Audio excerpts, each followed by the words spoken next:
Ini penelitian menunjukkan bahwa banyak perbedaan dalam konsumsi yang didasarkan pada tahapan dalam siklus hidup. Misalnya ketika kita single, kita kan nggak mikir orang lain, intinya memikirkan diri kita sendiri, apa kebutuhan kita. Tapi begitu misalnya nikah dan punya anak, apa yang kita butuhkan itu untuk kebutuhan satu keluarga. Ya, kebutuhan anak butuh apa, suami butuh apa. Jadi kan beda pola konsumsinya ketika kita masih single sama ketika kita sudah berkeluarga. Terus juga pola pemilikan terhadap barang berwujud juga berbeda.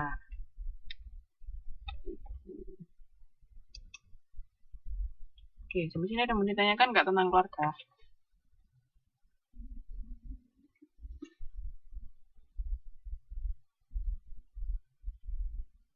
Belum?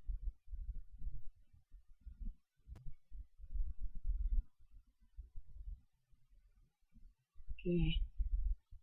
Kalau saya lanjutkan ya. Karena yang kedua itu tentang kelas sosial. Ada yang pernah tahu nggak kelas sosial itu apa? Yang pernah belajar sosiologi, ada yang pernah belajar sosiologi enggak? Di keluarga kelas sosial itu dari sosiologi.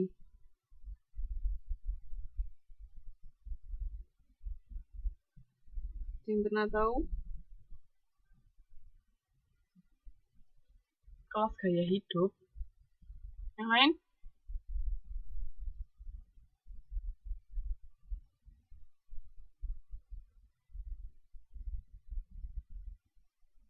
Ya, pembagian masyarakat menjadi beberapa bagian. Oke. Di istilahnya stratifikasi sosial ya. Pembagian kelas-kelas sosial. Anak IPS, siapa anak IPS? Saya anak IPS. Jangan anak IPS lagi. Saya juga, Mbak. Jadi kelas sosial itu pembagian anggota masyarakat ke dalam suatu hierarki status kelas yang berbeda, sehingga para anggota setiap kelas secara relatif mempunyai status yang sama, dan para anggota kelas lainnya mempunyai status yang lebih tinggi atau lebih rendah. Itu, jadi ini pembagian status sosial ya. Nah, para peneliti sering mengukur kelas sosial dari sudut status sosial. Jadi misalnya ini biasanya sih cenderungan lebih ke ekonomi ya. Nah, kategori kelas sosial disusun dalam hierarki. Jadi dari yang paling tinggi sampai paling rendah. Terus berbagai strata kelas sosial memberikan dasar yang alamiah untuk melakukan segmentasi pasar. Ya kan itu kan mempermudah kan, membantu kalau ada stratifikasi sosial atau kelas sosial itu bisa membantu pemasar untuk melakukan segmentasi. Segmentasi itu kan juga pembagian konsumen dalam kelompok-kelompok kan. Ini sangat membantu untuk melakukan segmentasi. Jadi biar tahu misalnya kita siapa yang termasuk kelas sosial atas, siapa yang menengah, siapa yang bawah. Jadi kan bisa gampang untuk mencari target sasaran. Nah, ini nggak kelihatan. Ini ada tabel, bisa dilihat di halaman 6.22. Di sini variasi jumlah dan tipe kategorisasi kelas sosial. Jadi ini kalau kelas sosial 2 kategori itu bisa misalnya dibagi menjadi pekerja pabrik atau pekerja kantor. Jadi cuma ada 2 kategori. Ada kelas bawah, ada atas, ada bawah sama menengah. Terus kalau 3 kategori, misalnya pekerja pabrik, pekerja atas sama pekerja kantor. Terus ada sampai bisa dibagi menjadi 9 kategori. Ini misalnya bawah-bawah, bawah menengah, bawah atas, menengah bawah, menengah-menengah, menengah atas. Nah, itu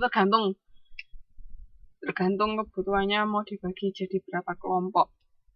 Kan dari sini kan nanti bisa dilihat segmen-segmennya, siapa yang termasuk kelas bawah, siapa yang atas, siapa yang menengah. Nah, jadi di sini untuk pengukuran sosial itu bisa diukur melalui ukuran subjektif. Subjektif ini maksudnya di sini para individu diminta untuk menaksir kedudukan kelas sosial mereka masing-masing. Jadi pendapat kita ini kita termasuk kelompok sosial yang mana, kelas sosial yang mana sih? Itu ukuran subjektif.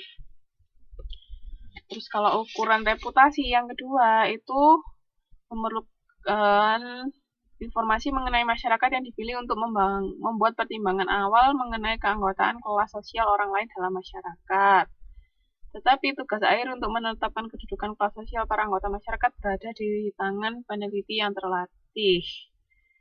Jadi ini kan makanya di sini para sosiolog telah menggunakan pendekatan reputasi untuk memperoleh pengertian yang lebih baik mengenai struktur kelas masyarakat tertentu yang sedang dipelajari. Jadi tapi kalau untuk peneliti konsumen, tadi kan sosiolog ini kalau untuk konsumen lebih tertarik kepada ukuran kelas sosial untuk memahami agar pasar dan perilaku konsumsi. Jadi misalnya kita butuh seseorang yang tahu tentang masyarakat tertentu. Nah, kita untuk pertimbangan awal di situ nanti jadi dari seseorang tersebut misalnya bisa dari pendapat itu nanti yang menilai terakhir, oh ini termasuk kelompok ini termasuk kelompok sini, itu tetap penelitinya. Tapi dari ini namanya pendekatan reputasi. Jadi ada pertimbangan awal itu dari orang lain ya kan, berarti orang lain tuh misalnya pendapatnya kayak gini.